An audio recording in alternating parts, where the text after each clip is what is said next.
আজকে শেয়ার করব ভুনা খিচুড়ি গরুর মাংস দিয়ে। হ্যালো এভরিওয়ান, আসসালামু আলাইকুম। এখানে আমি চাল আর মুগ ডাল একসাথে নিয়ে নিয়েছি। ভাজা মুগ ডাল নিতে হবে অবশ্যই। আর সাথে আমি একটা চুলাতে তেল, পেঁয়াজ কুচি, গরম মশলা, আস্ত গরম মশলা, লবণ, হলুদ আর মরিচের গুঁড়ো দিয়ে দিলাম। তারপরে দিয়ে দিলাম ভাজা গরম মশলা গুঁড়ো। আর হ্যাঁ, প্রত্যেকটা পরিমাণ মতো দিতে হবে। আদা রসুন বাটা, তারপরে দিয়ে দিলাম গরুর মাংস। গরুর মাংস যতটুকু হবে তার পরিমাণ মতোই আপনাদের মশলাগুলো দিতে হবে। অ্যান্ড এগুলো একসাথে ভালো মতো মাখায় নিলাম। সাথে সাথে চুলাটা জ্বালিয়ে বসিয়ে দিলাম। সেদ্ধ হওয়া পর্যন্ত অপেক্ষা করতে হবে।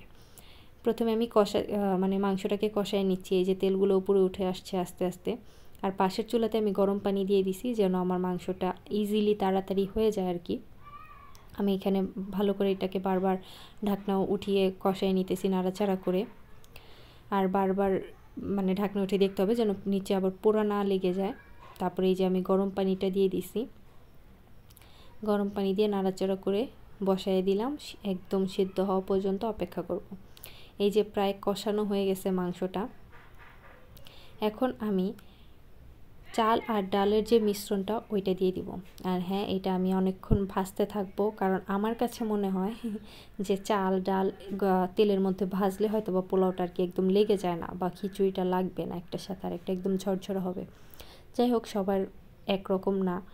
তারপরে গরম পানি দিয়ে দিলাম পরিমাণ মতো।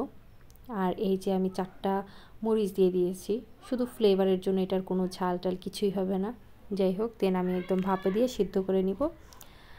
তো হয়ে গেল আমার খিচুড়ি।